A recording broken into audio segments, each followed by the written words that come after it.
taga-Tiro at mga Sidon. Kaya't sama-samang lumapit sa kanya ang mga taga-Tiro at taga-Sidon upang makipagkasundo. Sapagkat sa lupain ng hari nanggagaling ang ikinabubuhay ng kanilang bayan. Nakiusap sila kay Blasto, ang tagapamahala sa palasyo, upang sila'y samahan. Walang nabanggit kung anong dahilan at nagagalit si Herodes. Itong Herodes na ito, apo na po ito ni Herod the Great. Pamangkin siya ni Herod Antipas. Ang pangalan niya ay si Herod Agrippa I. Okay? Ulitin ko ha. Apo siya ni Herod the Great. Ang Herod the Great, siya yung nagpapatay. Siya yung nagpapatay sa mga sanggol nung panahon na sanggol pa si Jesus. Ang pamangkin naman, at siya naman ay pamangkin ni Herod Antipas. Si Herod Antipas, siya naman yung Herod na nagpabupugot ng ulo ni John the Baptist. Okay? Ngayon, ito yung pamangkin. Bali po, third generation na po ito ni Herodes. Ngayon, alam natin na pinapatay ni Herodes. Itong Herodes na ito, pinapatay niya si Santiago, yung isa sa mga apostol ni Jesus. At ipinakulong si Pedro. Natuwa kasi yung mga yung mga Hudyo. So sinunod si Pedro at balak patayin si Pedro. Kaya lang, pinalaya siya ng anghel. Naalala niyo na? Okay. So ngayon, sinasabi rito na galit daw si Herodes sa mga taga-Tiro at mga taga-Sidon. Ang Tiro at saka Sidon, ito po ay lugar ng seaport. Kung tawagin ay pier. Pier po ito. At taga-Tiro at saka taga-Sidon. Ito po ay pier, bagsakan po ito ng mga pamumuhay, tradings, mga kalakal. Tapos si Herodes naman, actually yung uncle ni Herodes, taga-Cesarea to. Ano rin to? Ang lolo ni Herodes, ang Herod the Great, ang lolo na ito, siya ang nag-develop ng port o yung pier dito sa Caesarea. At siya po ang nag-develop nito. Hindi natin alam kung anong dahilan ng pagkagalit ni Herodes, pero sinasabi dito na ang mga taga-Tiro at taga-Sidon, umaasa sila sa pagkain sa lupain ng nagagaling sa lupain ni Herodes. Maaari, sila po ay mga farmers o kaya traders.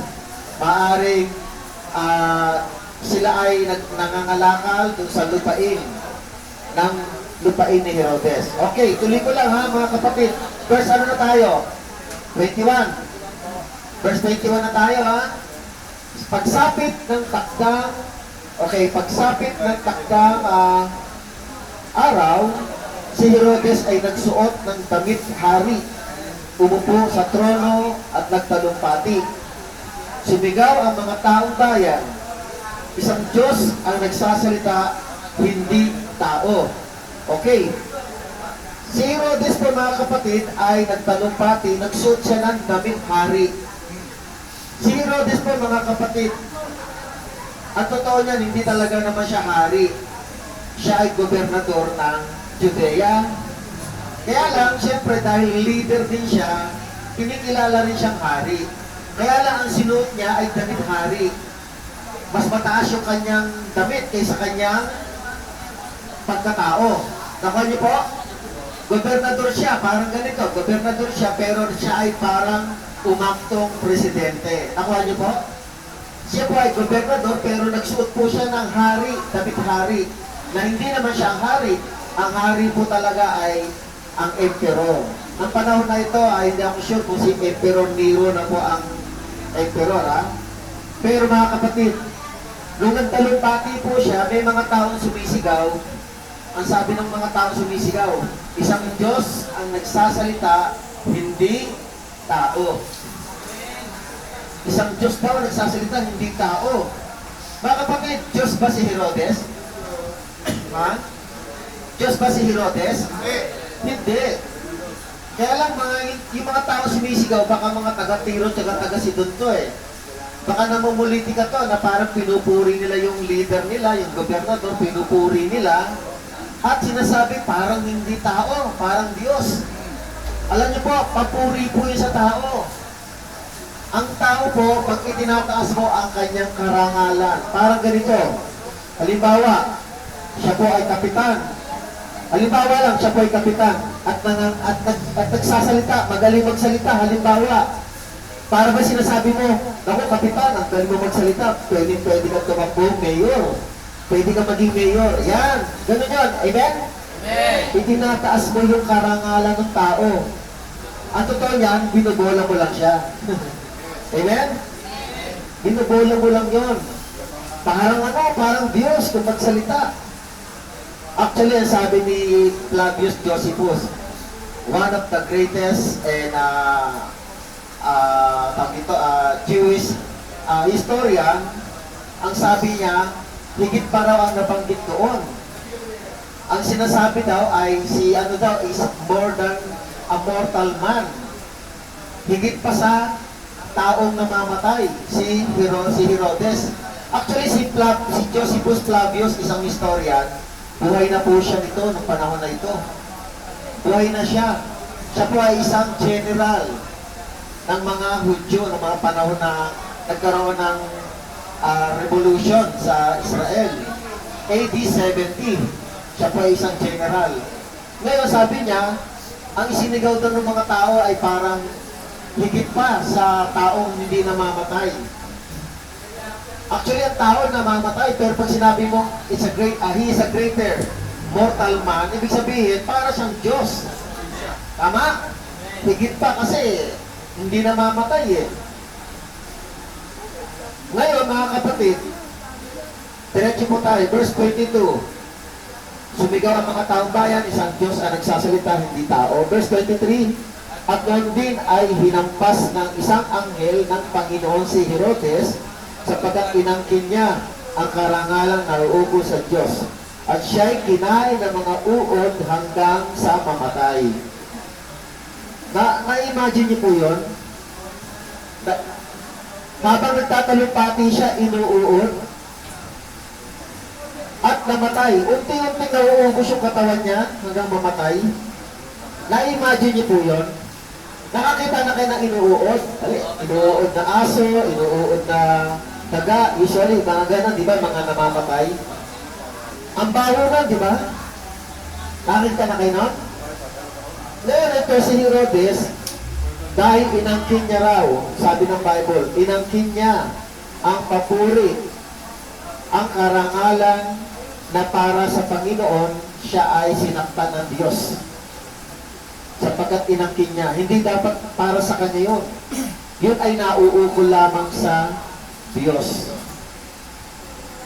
At siya kinain ng mga uod hanggang sa mamatay.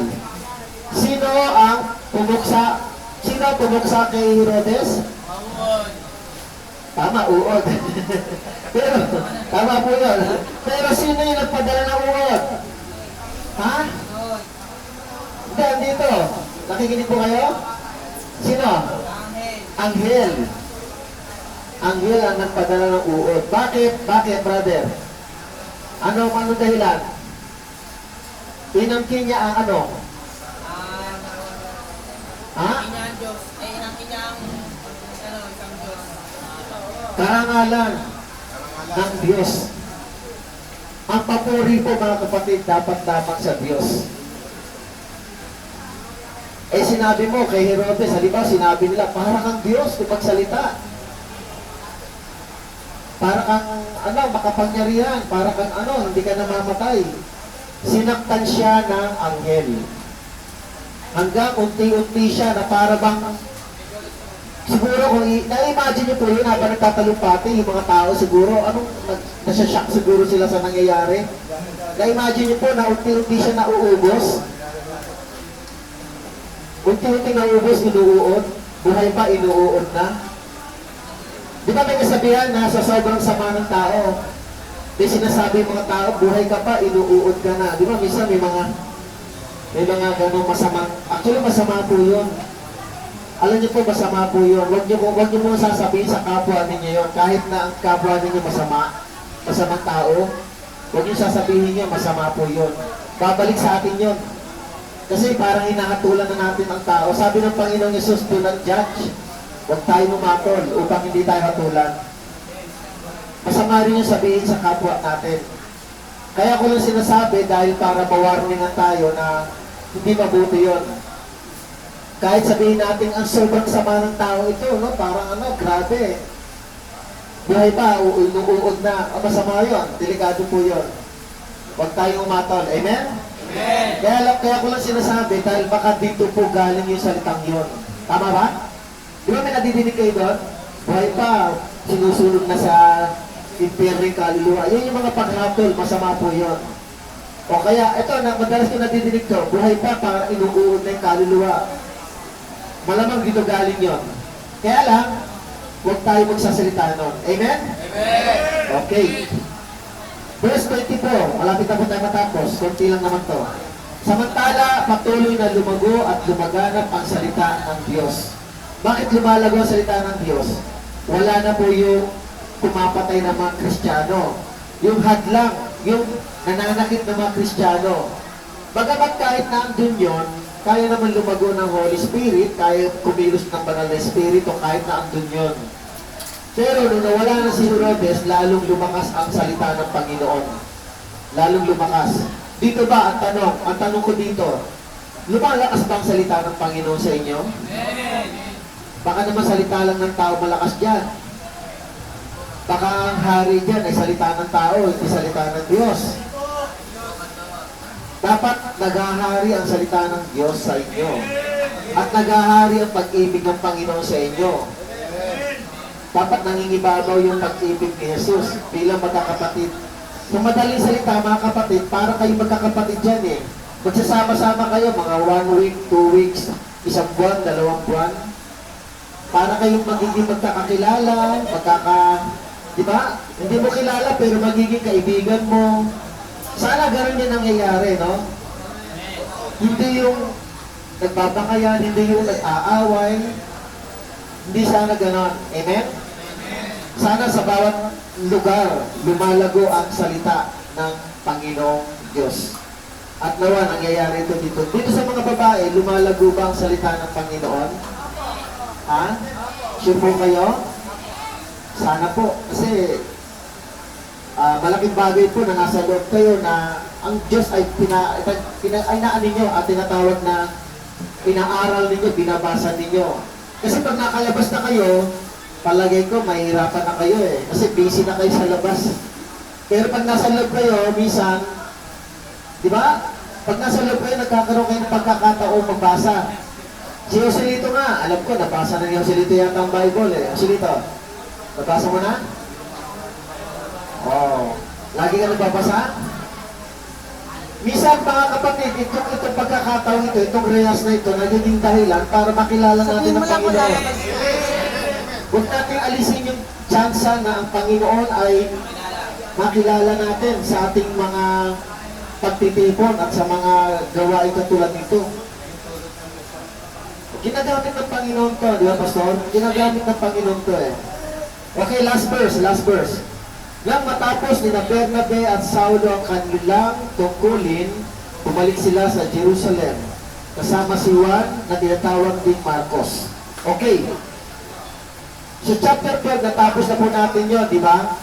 Naalala nyo, 2 weeks ago, yung si Pedro ay pinalaya ng anghel, pero bago siya pinalaya, pinatay yung isang apostol, si Santiago. Mga kapatid, ano ang nagagawa ng anghel? Dalawang event ang ginawa ng anghel dito. Dalawang pangyayari ang ginawa ng anghel dito sa chapter 12. Ano ang ginawa ng anghel? Isa pinalaya niya si... Isa, pinalaya. Isa, naging para mamatay yung si... Herodes. Alam niyo po mga kapatid, ang anghel po, yan ay destroyer and savior ng Panginoon. Dalawa po yan. Ang anghel, dalawa po ang kayang gawin niya pag inutusan niya ng Panginoon. It's either ililigtas ka niya o kaya pupuksain ka. Sa Bible, ang dami pang pinuksa ang anghel. Automatic yun sa anghel. Nakita niya, narinig niya na nilalapastangan ng Diyos.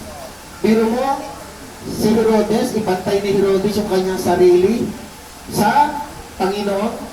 Sabi ni Josephus pa, isa sa mga account ni Josephus, Nung sinabi ng mga tao na it's a more than a mortal man, sabi ni Josephus, proud daw si Herodes.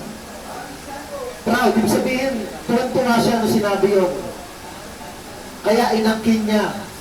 Ngayon, yun ang nangyari. Sinaktan siya ng anghel. Alam niyo po sa madaling salita mga kapatid, bakit siya pinuksa? Nakalagay dito dahil inangkin niya na siya ay Panginoon at Diyos. Kaya ang anghel mga kapatid, mag-iingat po tayo. Ang anghel po ay is either na ikaw ay iligtas o kaya ikaw ay puksain ng anghel. Dalawa lang po yan. Dalawa lang po yan. Kung mababasa niyo po yung Lucas chapter 16 verse 19 to 31, lagi ko halimbawa yon. Nung namatay yung mayaman, inilibing. Pero nung namatay si Lazaro, yung pulubi, yung walang makain, yung marami sugat, dinala ng anghel ang kanyang kaluluwa sa lugar ni Abraham. Iniligtas. Mga kapatid ko sa Panginoon, tandaan po natin, meron po tatlong prinsipyo na pwede kong i-share dito. Tatlo po. Una-una, kasi itong study natin, ginagamit ko rin ito sa Marikina. May Bible study rin kami sa Marikina. So we have three life principle o kaya application. Okay, number one, makinig po. Yung mga gusto makinig. Number one, vengeance is mine. Ano yung vengeance is mine? Nasa akin ang paghihiganti. Nakita natin na sinaktan ni Herodes si Santiago. Pinatay po si Santiago sa umpisa ng ating pag-aaral. Tapos, ikinulong si Pedro. Tama? Ngayon, gumanti na po yung Panginoon. Sinaktan ng Panginoon at ng Panginoon ay anghel ng Panginoon si Herodes. Pinatay din si Herodes. Tandaan po natin, kapag ang mga lingkod ng Panginoon ay sinasaktan, huwag kayong gaganti. Nasa Diyos ang paghihiganti. Amen? For example, kung kayo man ay sinasaktan dito, manalangin kayo. Ang Diyos ang gaganti. Pero, agad maaari huwag na mangyari yun. Agad maaari magkaroon na ng reconciliation. Huwag nang umabot sa ganon. Amen? Magkabati, magkasundo, magkapatawaran. Yun ang gusto ng Panginoon. Pero, kung sakali may manakit sa inyo, dito man sa loob o sa labas, ipanalangin ninyo, huwag niyo ipanalangin na mapasama. Ipanalangin ninyo na may nananakit sa inyo. At bahala ang Panginoon. Sabi ng Lord, vengeance is mine. Sabi sa Roma chapter 12 verse 17 to 19, page 201, meron dyan yan, page 201. Brother Joselito, page 201, Aklat ng Roma, chapter 12 verse 17 to 19, andyan kayo? Wala kayong Bible? Nga pala, no? Roma chapter 12 verse 17 to 19, page 201, bandang kanan lang yan, ha? Mula sa gawa, bandang kanan. Pakibasa nga, Brad. Tayo ka, pwede. Roma 12, 17 to 19. Pakilakas, ha? Huwag niyong gantihan ng masama. Huwag niyong gantihan ng masama. Na? Ang masama. Ang masama. Okay? Gapin niyong mabuhay. Okay. Ang marangal. Para ng lahat ng mga tao. Amen. Sige pa. Hanggat maaaring gawin niyo ang inyong makakaya upang mamuhay kayo ng mapayapa. Kasama ng sinumang mga minamahal. Huwag kayong mag-iganti. Paubayan nyo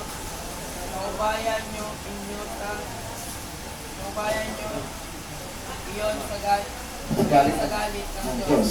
Kapagkat ang susulag, akin ang paghiganti. Ako gaganti sa sabi ng Panginoon. Amen. Sa halip. Hanggang 19 lang, ha? Hanggang 19 na tapos ako. Okay. Okay, ulitin ko yung sinabi niya, ha? Huwag ninyong gantihan ng masama ang masama. sikapin ninyo mamuhay ng marangal sa harap ng lahat ng mga tao. Dito sa loob, mga kapatid, sikapin ninyong mamuhay kayo ng marangal. Sikapin ninyo kahit na binubuli kayo, sinasaktan kayo, sinasabihan kayo.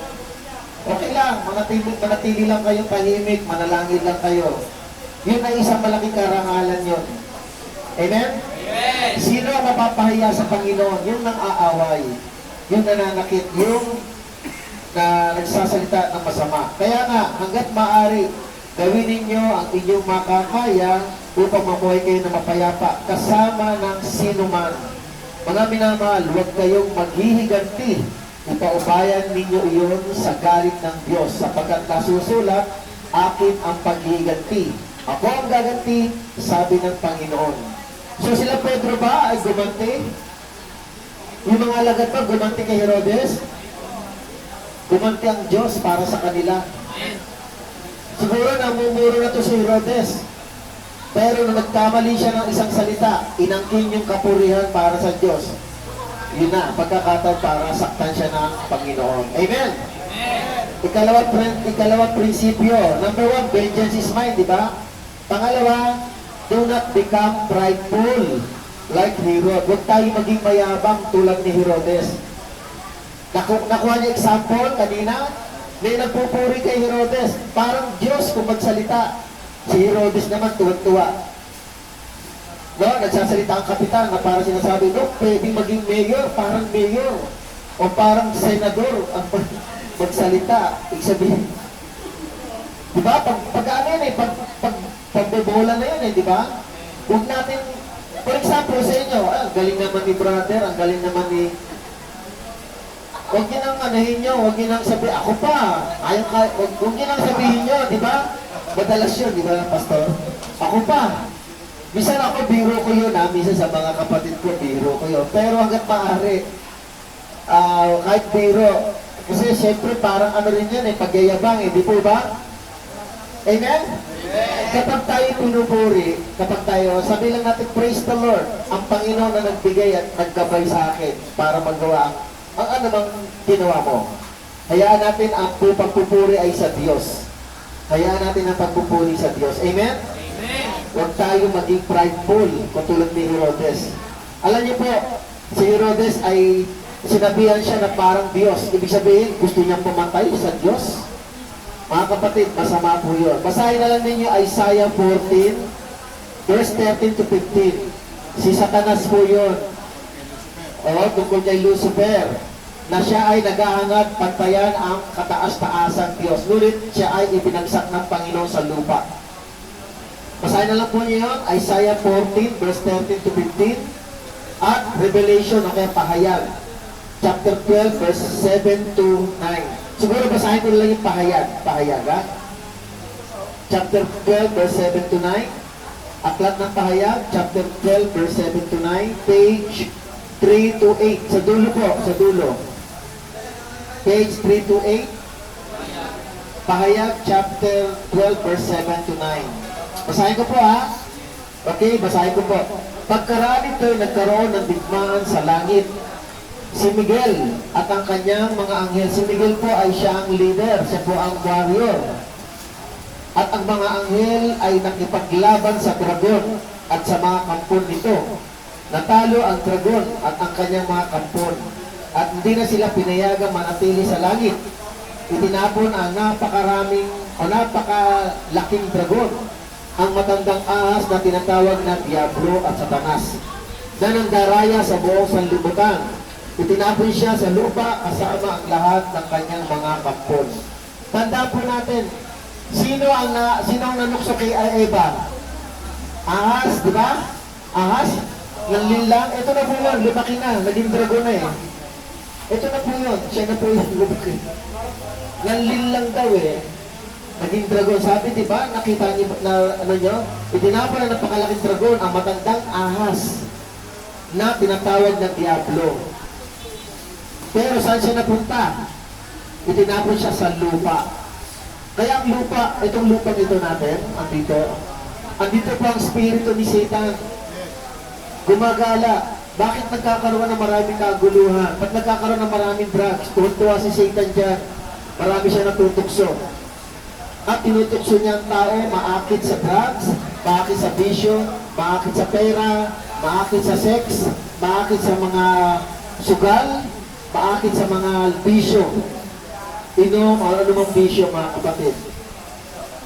Ito po ay nakakaakit, sa totoo lang. Bakit? Kasi nga po, ang ginagawa ni Satan ay para makahikaya, makatukso siya. Kaya mag-iingat po kayo, narito si Satan sa lupa, yung espiritu niya. Pero kung kayo po ay may tamang relasyon kay Kristo, narito rin si Jesus. Amen? Ang magtatanggol sa atin para sa kanyang kasamaan. Amen? Okay, last, number 3 na prinsipyo. Be humble ourselves before God and men. Si Herodes, proud siya. Tinangkin niya yung kapurihan para sa Diyos. Ngunit, tayo bilang mananampalataya, huwag natin angkinin yun. So we must humble ourselves before God and men. Magpakababa tayo sa harapan ng Diyos at sa harapan ng mga tao.